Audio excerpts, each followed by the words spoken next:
During the mid-1700s, as Western Europe continued to send their great ships around the globe on a quest of discovery, a landmark breakthrough was made that changed the course of nutrition. It was not only what went into the body, rather what did not. The first great laboratory for studying human nutrition were the great sailing ships that went on voyages for a year or more around the world, representing the British Navy perhaps, or the Portuguese Navy, because it was there that those sailors were deprived of most things that the earth had to offer.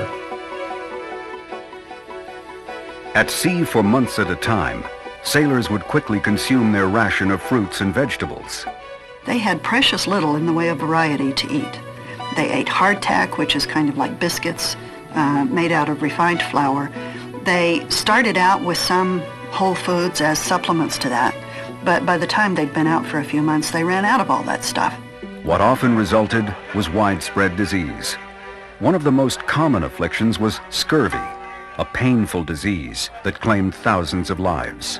What you get from scurvy is you bleed. Your teeth fall out, your gums bleed, your tissues bleed. Physicians on the ships and in the ports of call studied the diseased men. One of these doctors was a Scottish physician named James Lind.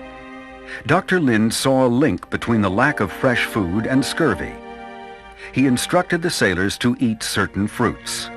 Men who had 2 oranges and 1 lemon a day had a complete remission of the bleeding gums and the loss of hair and other things that were going with the disease that today we call scurvy, which 200 years later we figured out was vitamin C deficiency.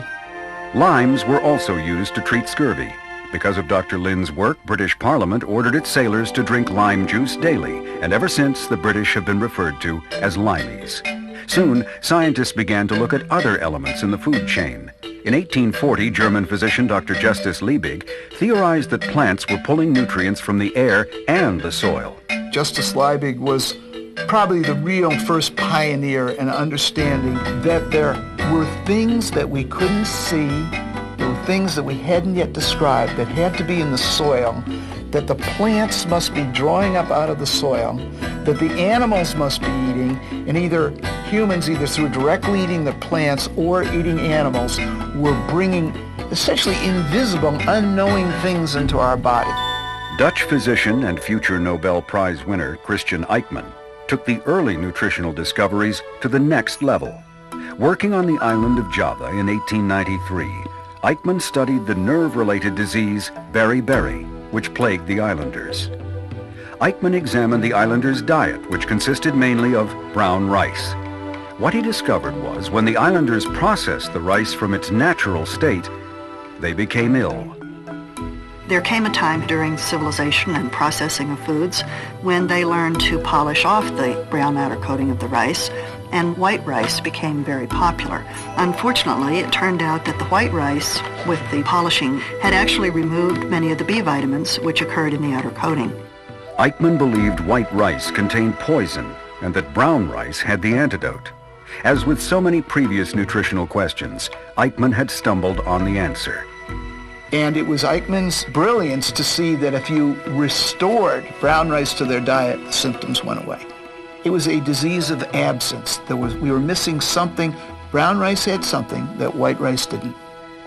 Like those before him, Eijkman had proved that a simple nutritional fix could prevent a terrible disease. But scientists and physicians were still working in a hit-and-miss environment, unaware of exactly what was in food that could make such a difference in a person's health. That was until 1911, when Polish scientist Casimir Funk put a name on what we now take for granted. The term vitamin did not exist until about 1912, although many functional effects of nutrients were recognized hundreds or even thousands of years earlier. What wasn't there yet, the piece of the puzzle that wasn't there yet, was what today we would call biochemistry. We began to find, if you will, a molecular explanation for why things go wrong in a vitamin deficiency disease. By the 20th century, the connection between health and food had been widely accepted. Soon, diet was being recognized as important to health and a potential aid against certain diseases. It was the beginning of a new era in nutritional science.